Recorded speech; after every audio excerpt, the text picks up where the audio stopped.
At a crowded airport, a young black man rushes through the sea of travelers trying to catch his flight to Boston, where the most important interview of his life awaits. Suddenly, an elderly woman collapses right in front of him from a heart attack. Everyone around ignores her. Standing between chance and conscience, he chooses to turn back and help, knowing he'll miss his flight. He thinks his future is over until the next day when a single, unexpected phone call changes his life forever. Before we dive deeper into this story, tell me where you're watching from. And don't forget to subscribe so I can share more heartwarming stories with you tomorrow. The fluorescent lights of Chicago O'Hare buzzed overhead as Marcus Thompson weaved through the morning crowd, his worn black backpack bouncing against his shoulders. 6:47 a.m. The flight to Boston left at 7:15. "Excuse me, sorry, coming through." His navy button-down shirt, pressed crisp despite its frayed collar, was already damp with sweat. The khaki pants he'd carefully patched last night felt heavier with each step. 27 years old, and everything he owned could fit in that backpack. Gate B-22, Terminal 2. He glanced at his crumpled boarding pass, then at the departure board overhead. On time. Thank God. Marcus picked up his pace, his heart hammering. This wasn't just another flight. This was the flight, the one that could change everything. His phone buzzed. A text from his neighbor, Mrs. Patterson Daniels, asking for you. Told him you'll call after your interview. Good luck, baby. You got this. Marcus's chest tightened. He slowed for just a moment, fingers hovering over the screen. He could picture Danny right now, 14 years old, stuck in that wheelchair by the living room window, probably watching the street like he always did when Marcus left. 4 years. 4 years since the accident. 4 years ago. The memory slammed into him without warning the way it always did. Danny had been 10. Just 10 years old, sitting in the back seat while Marcus drove them home from the grocery store. It had been raining. The car ahead of them braked suddenly. Marcus swerved. He remembered the sound, metal crunching, glass shattering. And then Danny's scream. The spinal injury was severe. T12 vertebra. Complete paralysis from the waist down.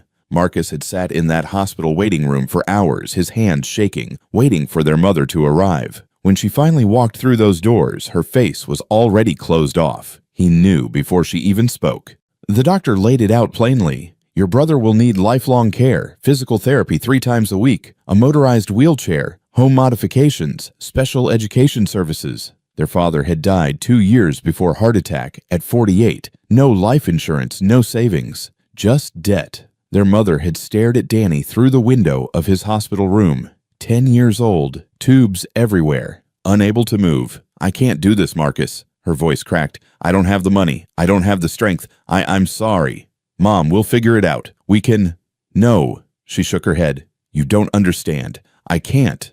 3 months later, she was gone. Moved to Ohio with a man Marcus had never met. She sent a card once Christmas the first year. After that, nothing. Marcus had been 23. He dropped out of college halfway through his junior year. Education degree unfinished. He took the first job he could find, overnight shifts at a warehouse, loading trucks until his back screamed. Then a second job on weekends, bussing tables at a diner. Then a third whenever he could squeeze in, hours stocking shelves at a corner store. 2 years, 730 days of 3 jobs, ramen dinners, and sleeping 4 hours a night. All to keep Danny in their apartment. All to pay for the therapy insurance wouldn't cover. All to prove their mother wrong. But the worst part wasn't the exhaustion or the poverty. It was watching Danny sit by that window every day, staring out at the neighborhood kids playing basketball, riding bikes, living the life that had been stolen from him. It was the school district telling Marcus that Danny's needs were too specialized for their program. It was the social workers who talked about alternative placements, like Danny was a problem to be shuffled away. It was the look in his brother's eyes when he asked, "Why don't I get to go to school like everyone else?" Marcus had no answer. Not then. "Sir, boarding pass ready?" Marcus blinked. He was at the security checkpoint. He fumbled for his boarding pass, hands trembling slightly. "Focus. You're almost there." He'd been researching schools for over a year. Schools that actually cared about kids like Danny. Places that didn't see disability as an inconvenience, but as just another way of being human. That's when he found Harmony Academy, a small private school in Boston, 70 students, half of them with physical disabilities, the other half from low-income families who couldn't afford better options. The mission statement on their website had made his throat tight. Every child deserves a teacher who believes in them. He'd sent his application on a whim. He wasn't even qualified, no degree, no teaching certificate, just 2 years of college and a lot of lived experience. But he'd written the essay in one sitting late at night after his warehouse shift. He wrote about Danny, about watching his brother get turned away from programs, about the teachers who saw the wheelchair before they saw the kid, about how he'd taught Danny math at their kitchen table because the school's resource room was just a closet where they parked kids they didn't want to deal with. He wrote, "These kids don't need pity. They need someone who sees them as whole people, someone who won't give up on them." 2 weeks later, he got an email, then a phone interview, then another, then a video interview where he demonstrated how he taught Danny fractions using a deck of cards. 6 months of back and forth, references, background checks, teaching demonstrations recorded on his phone in Mrs. Patterson's kitchen because their apartment was too cramped. And then 3 days ago, the call. "Mr. Thompson, we'd like to fly you to Boston for a final in-person interview." Marcus had stared at his phone for a full minute, convinced he'd misheard. "Are you still there?" Principal Hutchins had asked. Yes, I'm here. I'll be there. Thank you." The plane ticket had cost most of what he'd saved. He'd sold his father's old guitar, the only thing of value he owned, to cover a cheap hotel room in Boston and a bus fare back to the airport. His bank account now sat at $47.12. This interview had to work. It had to. Because if it did, everything changed. The job came with health insurance, real insurance that would cover Danny's therapy. It came with a salary that, while modest, would mean Marcus could work 1 job instead of 3. It came with the chance to do something that actually mattered. It wasn't just about Marcus anymore. It was about proving that kids like Danny deserved better, that they deserved teachers who wouldn't write them off, who wouldn't see them as burdens. Marcus cleared security and started moving toward his gate. Gate B15, B16, B17. His phone buzzed again. He pulled it out, still walking. Unknown number, Boston area code. His stomach flipped. He answered immediately. "Hello. Mr. Thompson, this is Principal Hutchins from Harmony Academy." Marcus stopped in the middle of the terminal. A man in a business suit nearly collided with him, muttered something sharp, kept walking. Yes, this is Marcus. I wanted to catch you before your flight." Her voice was warm, professional. "Just to confirm, you're still arriving by 10:30 inches. Absolutely. I'm at O'Hare right now, boarding in about 12 minutes. Perfect." There was a pause. "I'll be honest with you, Marcus. We've interviewed 8 candidates for this position. All of them have master's degrees, teaching certificates, years of experience." Marcus's heart sank. "But," Principal Hutchins continued, "your application essay is still taped to my office wall. The part where you wrote about teaching your brother math at your kitchen table, that's what teaching is. Not degrees, not credentials. It's showing up for a kid when no one else will." Marcus's eyes stung. He blinked hard. "We need someone like you here," she said. "Someone who understands what these kids go through, not from a textbook, but from life." "Thank you," Marcus managed. His voice came out rough. "I won't let you down." "I know you won't. See you at 10:30. The call ended. Marcus stood there in the middle of O'Hare Airport, travelers rushing past him in every direction, and for the first time in 4 years, he felt something he'd almost forgotten. Hope. Danny, I'm doing this for you, for us, for every kid who gets told they're not worth the effort. He shoved his phone in his pocket, adjusted his backpack straps, and started running toward gate B22. The departure board showed boarding. 10 minutes. He could make this. Marcus wove through the crowd, dodging rolling suitcases and slow-moving families. His breath came hard. The gate was close now. Gate B20, B21. Almost there. Marcus picked up speed, his backpack bouncing hard against his spine. Just a little further. He could see Gate B22 now, could see the line of passengers shuffling toward the jet bridge. Then he noticed the stairs. A middle-aged white woman in a purple cardigan looked up from her phone as he ran past. Her eyes tracked him, not a casual glance, but a hard, assessing look. She clutched her purse tighter against her chest. Marcus kept running. Near Gate B21, a white couple sat with shopping bags at their feet. The husband saw Marcus coming and immediately reached down, pulling both bags closer. The wife followed his gaze, and her hand went to her designer handbag, pressing it against her side. They both leaned back slightly as if making room, but their eyes never left him. Marcus felt the familiar burn in his chest. Not now. Please, not now. He was 20 feet from gate B-22 when a TSA officer stepped into his path. Sir, stop right there. A security guard stepped directly into Marcus's path. White guy, early 40s, hand already resting on his radio. His name tag read Officer Bryant. Marcus skidded to a halt, nearly tripping over his own feet. What, I'm just trying to catch my flight. I need to see some ID.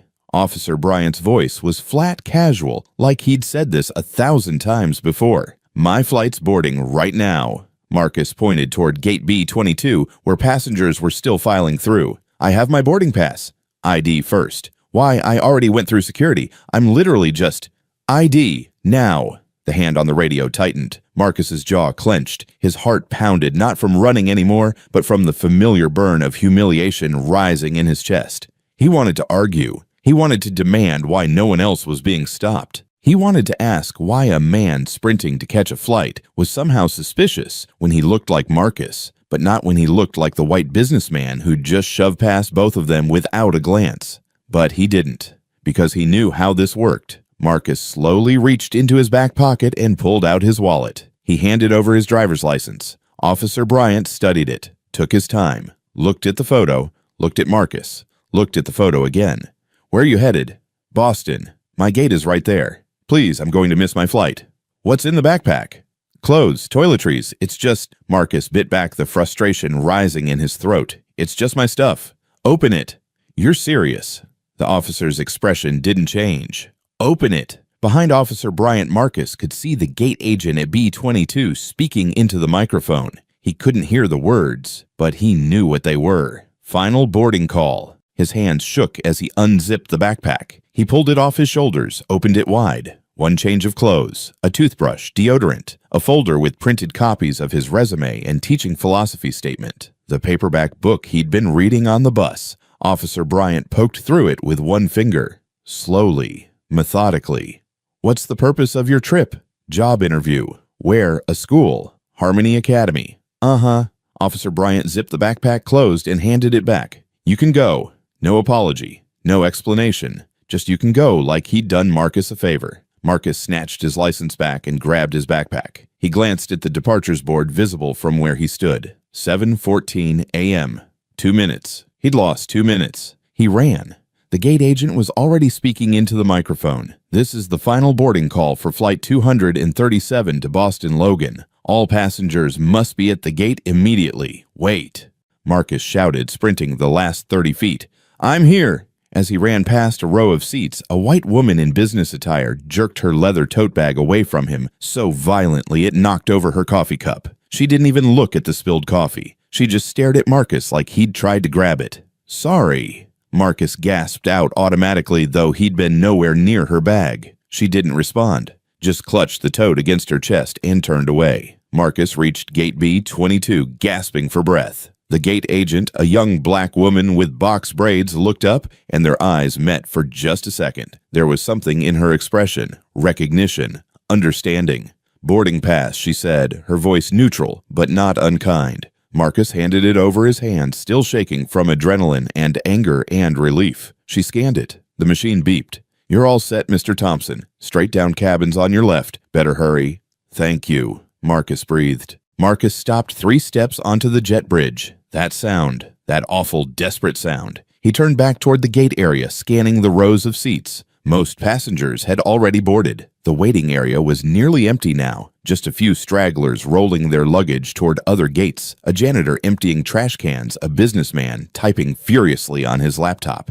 And there, slumped against a row of chairs near gate B-21, was an elderly woman. She was maybe 75, dressed in a simple floral dress and cardigan. Her white hair was pulled back in a loose bun, half undone now. One arm hung limply at her side. The other was clutched against her chest fingers, curled into a claw. Her mouth was open, gasping, and her face, God, her face was gray. Not pale. Gray. Marcus's medical training was limited to a weekend CPR course he'd taken 3 years ago when he volunteered at a youth center, but he didn't need a medical degree to know what he was looking at. This woman was dying. A businessman in a dark suit walked past her, glanced down, and kept walking. A mother with a toddler approached, saw the woman, hesitated. The child pointed. Mommy, why is that lady? Don't stare, honey. The mother gripped her daughter's hand tighter and steered them away. Another man, younger in a Cubs jersey, stopped. He stared at the woman for a full 3 seconds, pulled out his phone, looked at her again, then put the phone away and walked off toward his gate. Nobody stopped. Nobody helped. Marcus looked back at gate B-22.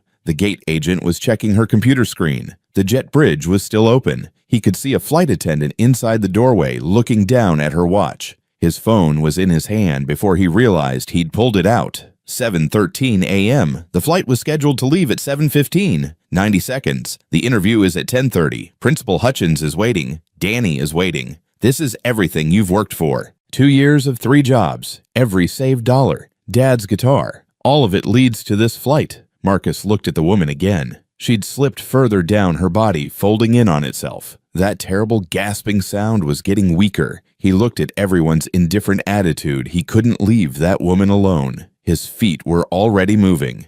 "Hey!" Marcus shouted, running back toward the woman. "Hey, somebody help.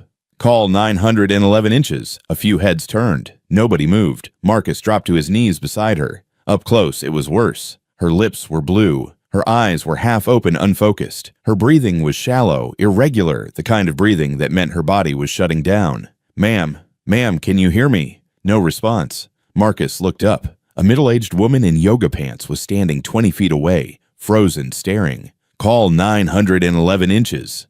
Marcus yelled at her. "Now." The woman blinked, fumbled for her phone, but didn't move closer. The businessman Marcus had seen earlier was sitting at a nearby gate. He looked over at the commotion, then deliberately looked back down at his newspaper. "Is someone calling an ambulance?" Marcus shouted to everyone. The mother with the toddler had stopped again further away now. "Come on, sweetie," she said to her daughter, pulling her firmly away.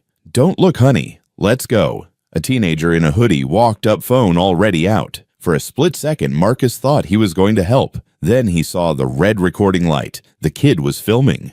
"Are you serious?" Marcus's voice cracked. "Put the phone down and call 911 inches. The teenager stepped back but kept filming, angling for a better shot. Behind Marcus, the airport PA system crackled to life. "This is the final boarding call for Flight 237 with service to Boston Logan. All ticketed passengers must be at Gate B-22 immediately. This is the final call." Marcus's chest seized. Final call. He looked at the jet bridge. The gate agent was speaking into her radio now, probably asking the flight attendant to close the door. He looked at his phone. 7:14 a.m. He looked at the woman dying in front of him. 60 seconds. Maybe less. Everything he'd worked for, every overnight shift, every double, every time he'd chosen ramen over real food so he could save another $10. It was all right there. 50 meters away. 1 minute. Danny. The interview. Principal Hutchins. The job. The insurance.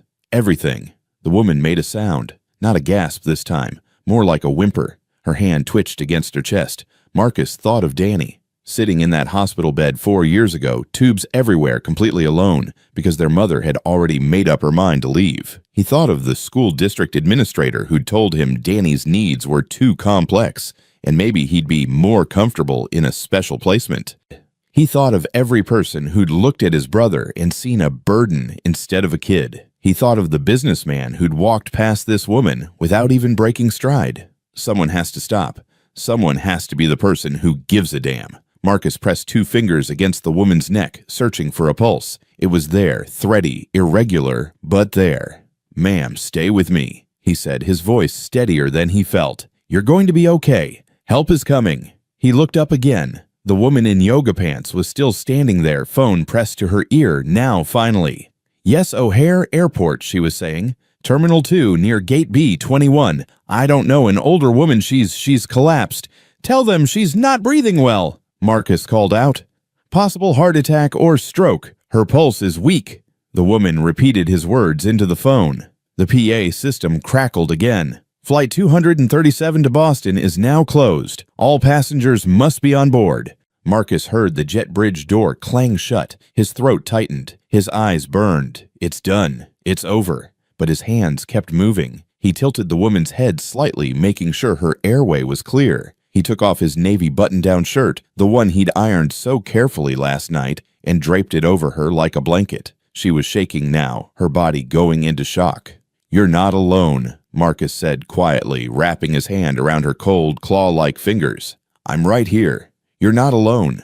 Her eyes fluttered. For just a second they focused on him. There was terror in them, and confusion, and something else. Recognition, maybe. Not of him specifically, but of the fact that someone had stopped. Someone had stayed. "Help is coming," Marcus said again. He squeezed her hand gently. "Just hold on." Around them, the airport kept moving. Travelers rushing to their gates, announcements echoing overhead. The janitor pushing his cart past them, not even looking. The teenager in the hoodie was still filming. Marcus didn't have the energy to care anymore. 7 minutes. That's how long it took for the paramedics to arrive. 7 minutes of Marcus kneeling on the industrial carpet, monitoring the woman's pulse, keeping her head stable, talking to her in a low, steady voice, even though she couldn't respond. 7 minutes of watching his future slip away with every passing second. When the EMTs finally rushed up with their equipment, one of them, a black man in his 40s, gave Marcus a quick assessing look. "You did good, son," he said as they moved in to take over. "You saved her life." Marcus stood up slowly. His knees creaked. His hands were shaking. His shirt was still draped over the woman as they lifted her onto the stretcher. He watched them wheel her away, watched the small crowd that had gathered start to disperse, watched the airport return to normal as if nothing had happened. Marcus stood in the empty gate area for a long time after the paramedics left. The departure board flickered, departed. His legs felt heavy. His mind felt blank. Around him, the airport hummed with its usual chaos, announcements, rolling luggage footsteps, but it all sounded distant, like he was underwater. He pulled out his phone with numb fingers. 7:23 a.m. He should call Principal Hutchins, explain what happened, beg for another chance. But what would he say? "I missed the flight because I stopped to help someone." Would she even believe him? Would it matter? Marcus opened his call log, stared at the Boston number. His thumb hovered over it. He couldn't do it. Not yet. Instead, he walked through Terminal 2, past the shops and restaurants opening for the morning rush, past Gate B-22, where a cleaning crew was already prepping for the next flight, past security, where a different TSA officer waved travelers through without a second glance. He took the blue line back into the city, sat in a corner seat backpack clutched on his lap, staring at nothing. The train rocked and swayed. Passengers got on and off. Nobody looked at him. By the time he reached his stop, it was almost 9 a.m. The walk to his apartment building took 12 minutes. 12 minutes of replaying everything in his head. The woman's gray face. The sound of the jet bridge door closing. Principal Hutchins's voice on the phone. "We need someone like you here." Needed. Past tense now. Marcus climbed the 3 flights of stairs to his apartment. Each step felt like lifting concrete. He fumbled with his keys at the door, dropped them, picked them up, tried again. The door swung open before he could get the key in. Danny sat there in his wheelchair, eyes wide with surprise. "Marcus, why aren't you in Boston?" Marcus froze, his brother's face confused, worried, hopeful was too much. The weight of the entire morning crashed down on him all at once. His knees buckled. He dropped his backpack and sank down onto the floor, right there in the doorway, his back against the frame. And then for the first time in 4 years, not when their father died, not when their mother left, not during any of the endless nights working 3 jobs, Marcus broke. He cried. Not quiet tears, not dignified sadness. He sobbed, deep, shaking, gasping sobs that tore out of his chest like something physical being ripped away. "Marcus." Danny wheeled forward quickly, nearly running over the backpack. "What happened? Are you hurt?" Marcus shook his head, but he couldn't speak. His face was in his hands. His shoulders heaved. "Talk to me, man. Please. You're scaring me." "I'm sorry," Marcus finally choked out. "Danny, I'm so sorry." "Sorry for what?" "The interview. I missed it. His voice broke again. "I missed the flight." There was a pause. Then Danny said quietly, "What do you mean you missed it?" Marcus dragged his hands down his face. His eyes were swollen, burning. "There was a woman at the airport. She collapsed. Nobody helped her. Nobody even stopped. And I tried to make the flight. Danny, I swear I tried, but she was dying, and I couldn't just—" He couldn't finish. The words dissolved into another wave of tears. "You stopped to help her," Danny said. It wasn't a question. Marcus nodded miserably. "The paramedics said I saved her life, but I lost the flight. And now, God, Danny, now what? That was it. That was our shot. I sold Dad's guitar. I spent everything we had, 2 years of saving, and I blew it. I blew everything." His voice rose, cracking with desperation. "They're not going to reschedule." "Why would they? I'm just some guy with no degree who couldn't even show up on time. They have 8 other candidates with master's degrees and actual teaching certificates and—" "Marcus, and you needed this. You needed the insurance. You needed me to actually succeed at something for once instead of just—" "Marcus." Danny's voice cut through the spiral. Marcus looked up. His brother was leaning forward in his wheelchair, both hands gripping the armrests. His face was serious, but there was something else in his eyes. Something steady. "Stop," Danny said. "Danny, Stop apologizing." Danny's voice was firm. "You did the right thing." Marcus let out a bitter, broken laugh. "The right thing. I lost everything. We're back to square one. You saved someone's life. That doesn't pay for your physical therapy." The words came out harsher than Marcus intended. He immediately regretted them, but Danny didn't flinch.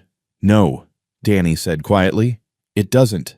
They sat there in the doorway, Marcus on the floor, Danny in his chair, and the silence stretched between them. Finally, Danny spoke again. "You know what I think about every single day." Marcus shook his head, unable to look at him. "I think about that day. The accident. You swerving to avoid that car. The crash." Danny's voice was steady, but Marcus could hear the tremor underneath. "I think about how you were driving, how it was raining, how everything happened so fast, Danny. And I think about how you've spent 4 years blaming yourself, working yourself to death, giving up college, giving up your life, all because you think you owe me something." Marcus's throat closed up. "I do owe you. It was my fault. If I'd been more careful, it was an accident." Danny's voice was louder now. "An accident, Marcus. You didn't choose this. I didn't choose this. It just happened. And you know what? I've never once blamed you." Marcus finally looked up. His brother's eyes were wet too. "You're the one who stayed," Danny continued. "When Mom left, when everyone else said I was too much work, too complicated, too expensive, you stayed. You've been showing up for me every single day for 4 years. You think I don't see that. But this job would have been great." "Yeah. The insurance, the salary, the chance to help other kids like me, I know how much it meant to you." Danny wheeled closer until he was right in front of Marcus. "But you know what else I know?" Marcus waited. "I know that my brother is the kind of person who stops when someone needs help, even when it costs him everything, even when nobody else will." Danny's voice cracked. "Do you have any idea how proud that makes me?" "Proud," Marcus's voice came out strangled. "I failed Danny. I failed you." "No." Danny shook his head fiercely. "You showed me who you are. Again, like you always do." He reached out and gripped Marcus's shoulder. "That woman at the airport, she went home to her family tonight because of you. Maybe she has kids, grandkids, a whole life she gets to keep living. And yeah, you missed your flight. But Marcus," Danny's voice softened, "you didn't miss who you are." Marcus couldn't speak. His chest ached. "I've watched people look at me my whole life," Danny said. "I've seen them do the math in their heads. Is this kid worth the effort? Is he worth stopping for, worth accommodating, worth caring about?" He paused. "Most people decide I'm not, but you've spent 4 years proving that I am, that people like me matter. You do matter," Marcus said hoarsely. "I know, because you taught me that." Danny squeezed his shoulder. "And today you taught someone else the same thing. That woman's life mattered more than your flight. You chose to see her, to stop. That's who you are." Marcus wiped his face with the back of his hand. "But what do we do now?" "I don't know," Danny admitted. "But we'll figure it out, like we always do." He smiled, small, sad, but real. "And Marcus, I need you to hear this. I would rather have a brother who stops for people than a brother with a fancy teaching job who doesn't, every single time." Marcus closed his eyes. The tears were still coming, but different now. Quieter. "I'm scared," he whispered. "I'm so tired, Danny. And I don't know what comes next." "I know." "Me too." Danny's hand stayed on his shoulder. "But we're still here, both of us. That counts for something." They stayed like that for a while, Danny in his wheelchair, Marcus on the floor, until footsteps echoed in the hallway. "Danny, honey, I brought some." Mrs. Patterson appeared in the doorway, a casserole dish wrapped in aluminum foil in her hands. She stopped dead. Her eyes went wide. "Marcus, what in the world you're supposed to be? Aren't you supposed to be in Boston?" She set the casserole down on the small table by the door so fast it rattled. Her hand flew to her chest. "Lord have mercy, what happened? Are you hurt?" Did something happen to the plane? Marcus tried to speak, but couldn't get words out. He's okay, Mrs. P, Danny said quickly. He missed his flight. Mrs. Patterson looked between them, taking in Marcus's swollen eyes, his wrinkled clothes, the defeated slump of his shoulders. Her expression shifted from shock to concern. Baby, what happened? Marcus finally found his voice. There was a woman at the airport. She collapsed. I stopped to help her and his voice cracked. I lost the flight. Mrs. Patterson's hand stayed pressed to her chest. For a long moment, she just stared at him. Then her face crumpled with understanding. Oh, sweetheart. She knelt down beside Marcus, her knees creaking. Oh, baby, you saved someone. I lost everything, Marcus whispered. No. Mrs. Patterson reached out and cupped his face in both hands, the way his own mother used to do back before everything fell apart. No, honey, you didn't lose who you are. The kindness in her voice broke something loose in Marcus. He leaned forward and she wrapped her arms around him, holding him tight, while his shoulders shook. It's okay, she murmured. Let it out. You let it all out. Danny wheeled closer and put his hand on Marcus's back. And there in the doorway of their cramped apartment, the three of them sat together, the only family any of them really had left. After a while, Mrs. Patterson pulled back and looked at Marcus with fierce determination. Now you listen to me. I don't know what happens next with that job, but I know this you did right. You hear me? You did right. Marcus nodded, unable to speak.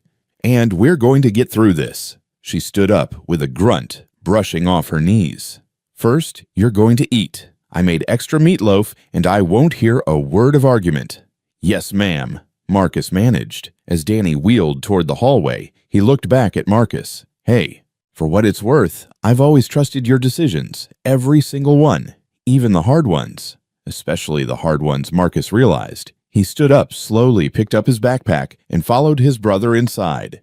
The next morning, Marcus woke up on the couch. Danny was still asleep in the bedroom. Marcus could hear the soft rhythm of his breathing through the thin walls. The apartment was quiet except for the hum of the old refrigerator and the muffled sounds of the city waking up outside. Marcus sat up slowly, his back stiff from the sagging couch cushions. For a moment, he'd forgotten. Then it all came rushing back. The airport, the woman, the closed gate, everything. He checked his phone. 8:47 a.m. 3 missed calls from a Boston number. No voicemails. Principal Hutchins had tried to reach him yesterday afternoon. He'd stared at her calls when they came in, unable to answer. What could he possibly say? Marcus scrolled through his bank app. $47.12.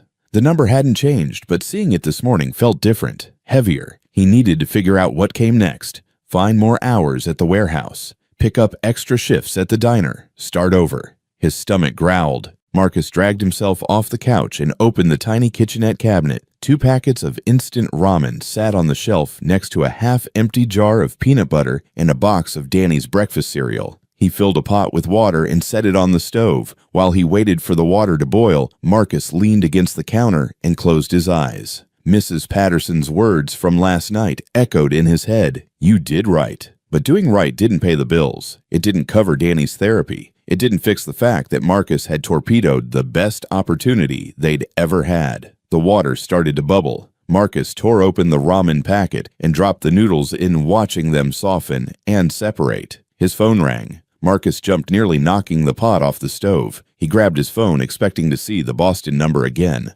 Unknown caller, Chicago area code, probably spam, or a debt collector. He almost didn't answer, but something made him swipe to accept.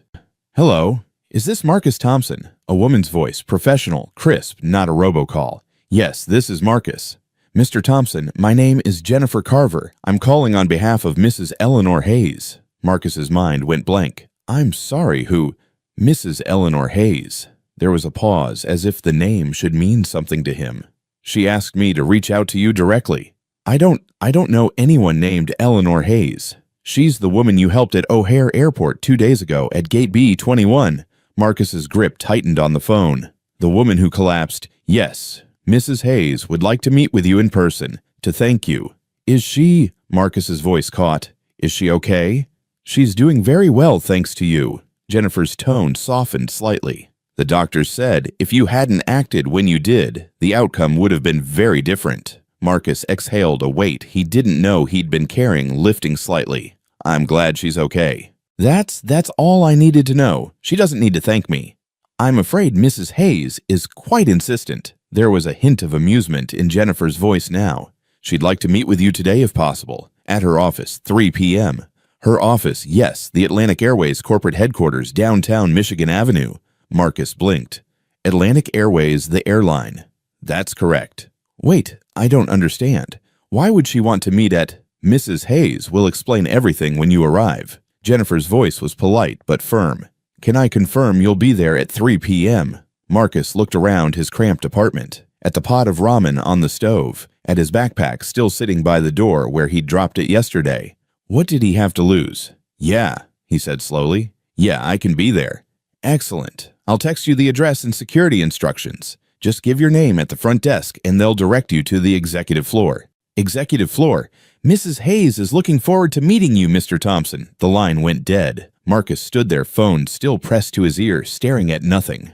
What the hell just happened? His phone buzzed. A text from the same number, Atlantic Airways HQ, 225 North Michigan Avenue, 42nd floor. Security will be expecting you at 2:45 p.m. Business casual attire. J. Carver, business casual. Marcus looked down at his faded t-shirt and sweatpants. His only dress clothes were the navy shirt he'd draped over the woman, which was probably still at the hospital, and the khaki pants, which needed washing. Marcus. Danny's voice came from the bedroom. You okay out there? Marcus turned off the stove and walked to the bedroom door. Danny was sitting up in bed, rubbing his eyes. Yeah, I'm fine. Just something weird just happened. Weird how... The woman from the airport, the one I helped, she wants to meet me. Danny's eyebrows shot up. Seriously. Her assistant just called. She wants me to come to some office downtown this afternoon. That's good, right? Danny wheeled closer. Maybe she wants to give you a reward or something. Help with the flight costs. Marcus hadn't thought of that. His chest tightened with a complicated mix of hope and shame. He didn't save her for money. But God, they needed it. I don't know what she wants, Marcus said. But I guess I'm about to find out.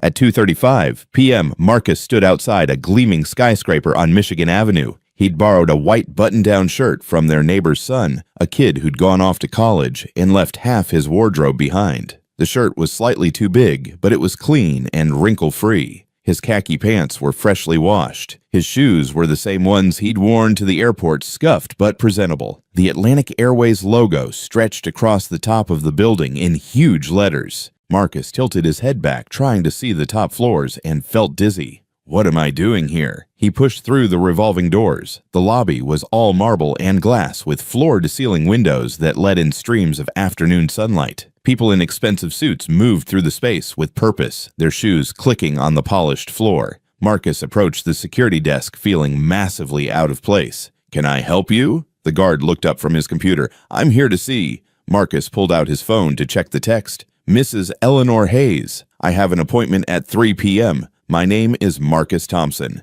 The guard typed something, then nodded. You're on the list. 42nd floor. Elevators are to your left. Someone will meet you when you arrive. Thank you.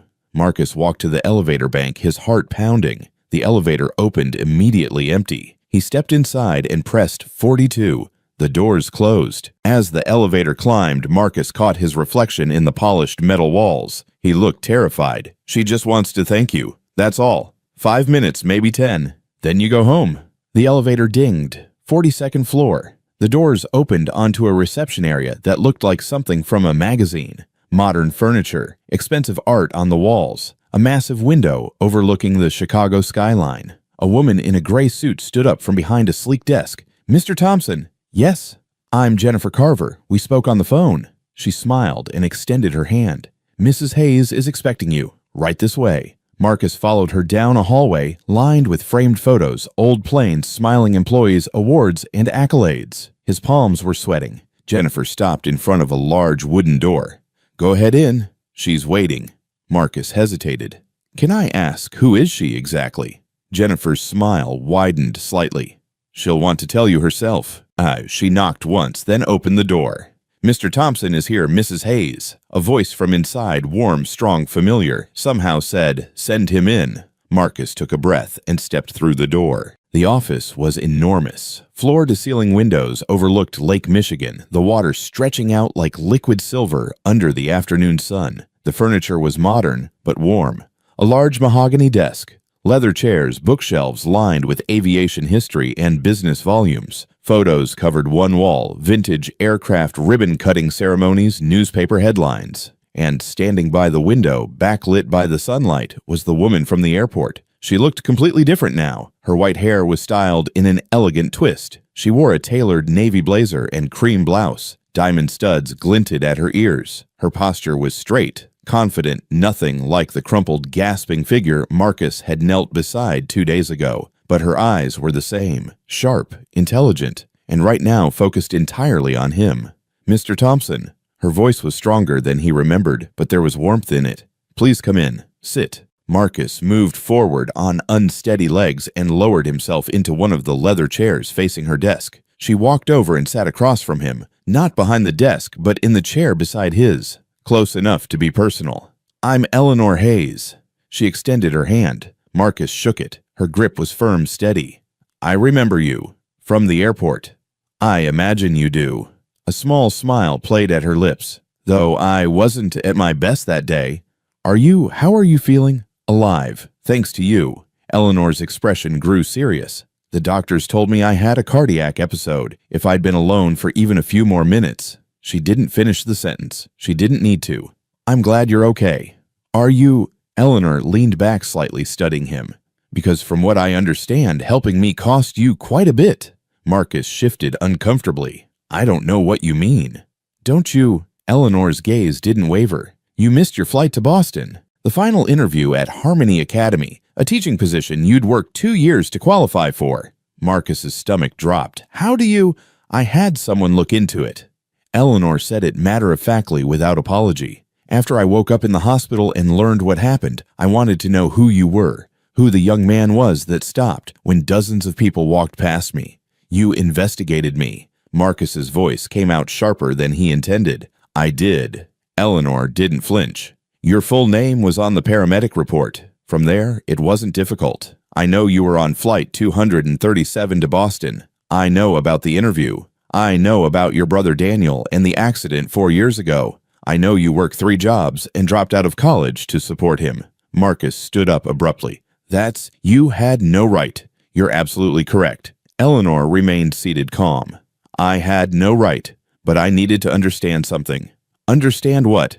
"Why you stopped." Eleanor's voice was quiet now. "You had everything on the line. Your future, your brother's future. 1 minute until your flight closed, and you turned around." Marcus clenched his fists.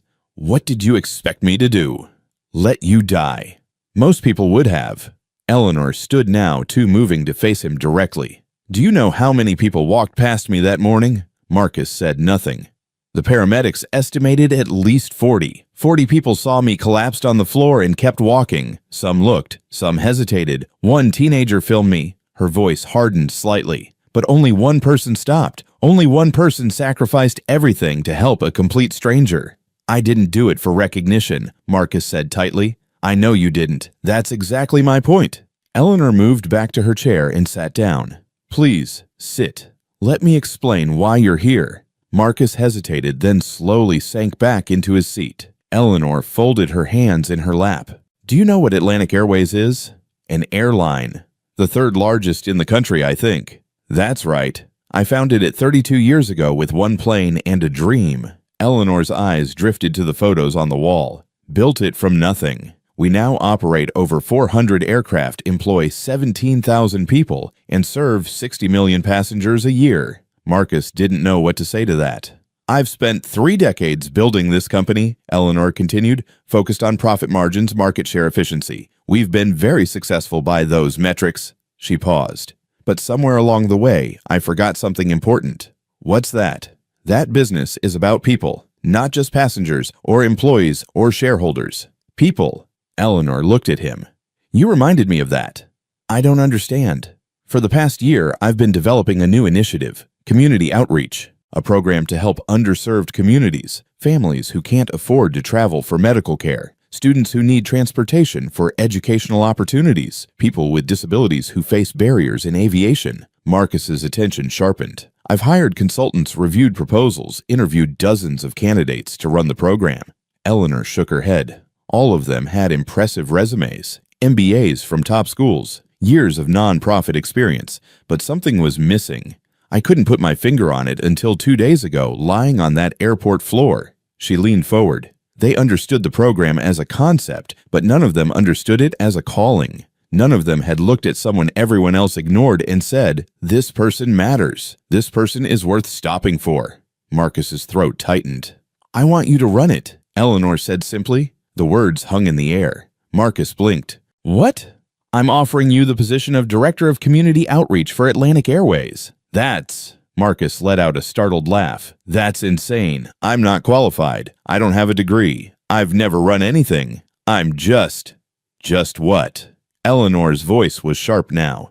"Just someone who works 3 jobs to support his disabled brother. Just someone who spent 2 years saving for a chance to help kids like Daniel. Just someone who gave up his future to save a stranger's life. That doesn't make me qualified to run a corporate program. It makes you exactly the person I need." Eleanor stood and walked to her desk, pulling out a folder. Leadership isn't about degrees, Marcus. It's about character. It's about making the right choice when it costs you everything. She opened the folder and slid it across to him. "You stopped when everyone else walked past. That's leadership. You sacrificed your interview, your future, without hesitation. That's character. You didn't ask for a reward. You didn't call the press. You just helped and walked away. That's integrity." Marcus stared at the papers. They were filled with bullet points, salary figures, benefit descriptions. The numbers blurred. "I don't know anything about running a program like this," he said weakly. "You know the most important thing. You understand the people we're trying to serve. You've lived it. You are living it." Eleanor sat down again. "I can teach you business operations. I can't teach someone to care the way you do." "But, Marcus," Eleanor's voice gentled, "I've spent my entire life building this company. And you know what I realized lying on that floor, unable to breathe? I'd built something successful but soulless.